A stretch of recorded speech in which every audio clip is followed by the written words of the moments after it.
Aí, gente, o que vocês querem hoje? Tá cheio de promoção nova, ó. Cheeseburger, R$1,25. Que isso, cara?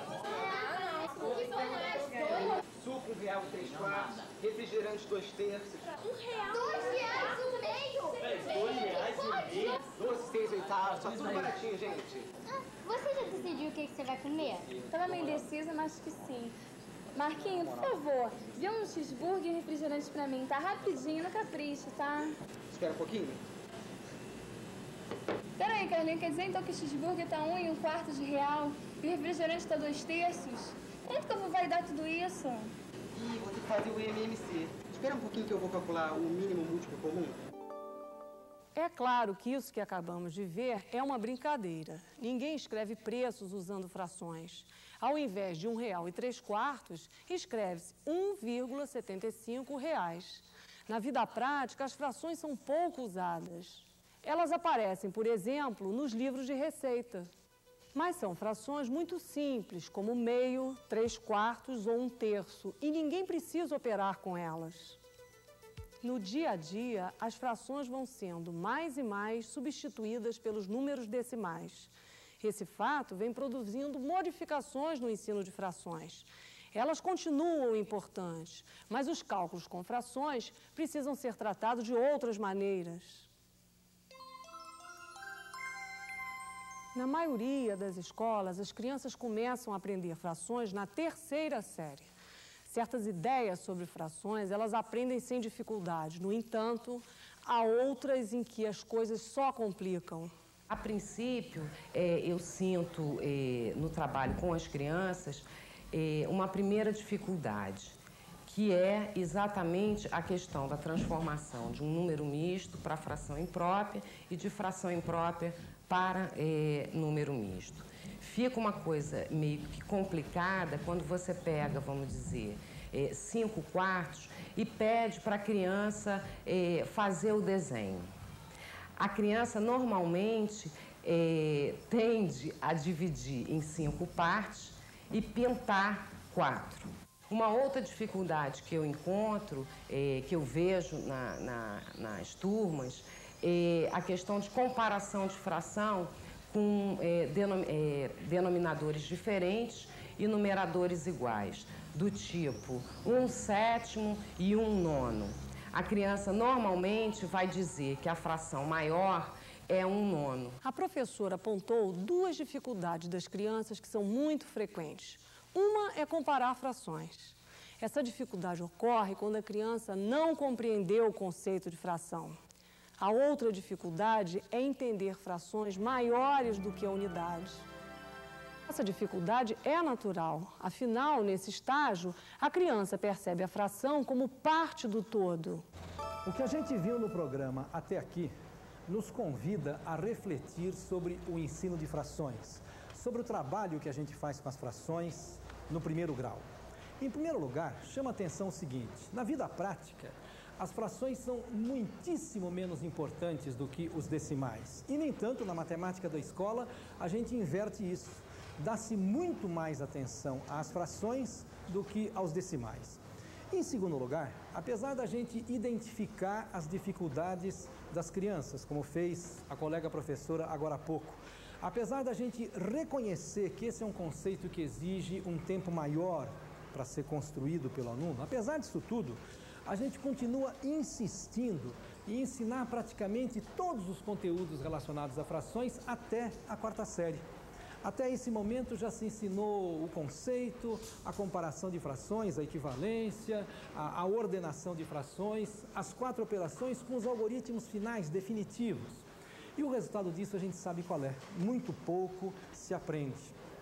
Será que é necessário ensinar tudo isso de frações até a 4ª série? Veja só, do ponto de vista prático, isso não é necessário, porque ninguém opera com as frações no cotidiano. E para o progresso em matemática, esse trabalho com as frações só vai ser necessário na álgebra da 7ª série. A pergunta é, portanto, por que atropelar os alunos na 4ª série com tanto estudo de frações? Mas o ensino de frações está mudando, junto com todo o ensino de matemática. As mudanças podem ser notadas nas propostas curriculares, em vários livros e em muitas salas de aula. Na 3ª e 4ª séries, deve-se enfatizar, fundamentar o conceito de fração, que é útil na prática e tem valor matemático. Desde que o aluno tenha o conceito, usando materiais adequados, ele pode até realizar cálculos simples. Por exemplo, para somar 1/2 com 1/4, juntar essas peças e concluir que o resultado é 3/4. As técnicas de cálculo com frações devem ficar para a 5ª e 6ª séries.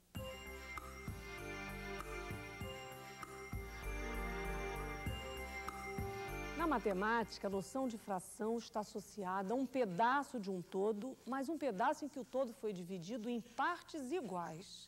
Para a construção desse conceito, é fundamental o uso de materiais variados, que podem ser muito simples.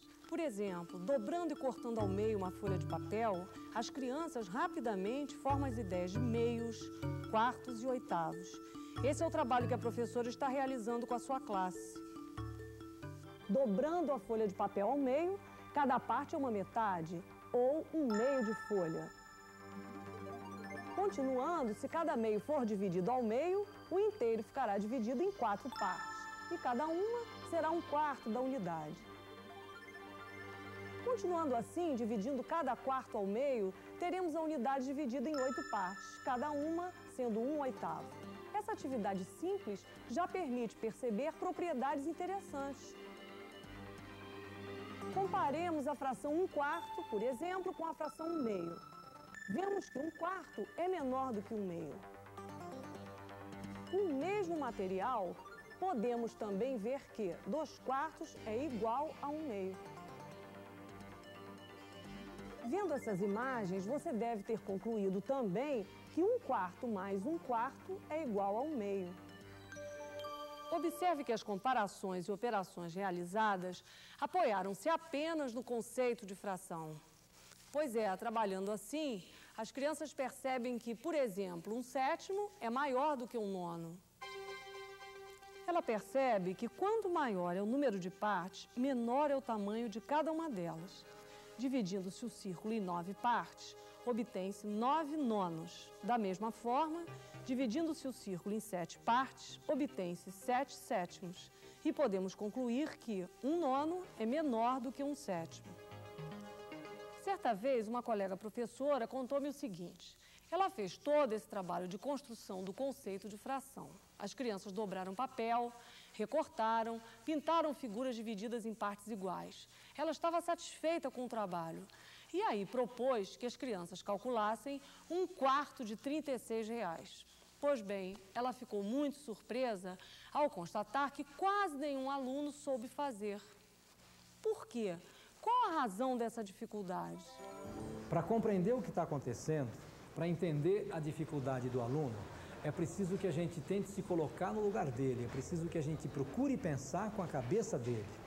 Veja só, o trabalho realizado com as frações, descrito pela professora, e é um trabalho muito bem realizado, focalizou a fração como parte de uma figura. Dobrando o papel, recortando, pintando 1/4 do retângulo, 5/6 do círculo, a gente está construindo essa ideia, fração como parte de uma superfície, de um todo que é contínuo. É essa ideia que está formada na cabeça do aluno. Portanto, perguntar quanto é 1/4 de 36, para ele não tem nenhum significado. Isso mostra que o trabalho com as frações deve contemplar, além do trabalho com as frações de figura, as frações de quantidade. Veja esta situação. Uma frota tem 24 carros e todos estão no estacionamento da empresa. Pergunta-se quantos carros há em 1/4 dessa frota, ou seja, quanto é 1/4 de 24. Nessa situação, a criança encontra menos dificuldade porque há o apoio da figura. O estacionamento retangular está dividido em 4 partes iguais. Assim, a fração de quantidade corresponde à fração de figura. Explorando situações desse tipo, a criança, aos poucos, percebe que para encontrar 1/4 de uma quantidade, deve dividir essa quantidade por 4. Se for 1/3, divide por 3 e assim por diante. Como se vê, há muitos aspectos envolvidos no trabalho com as frações. Neste programa, focalizamos alguns deles. Por hora é só.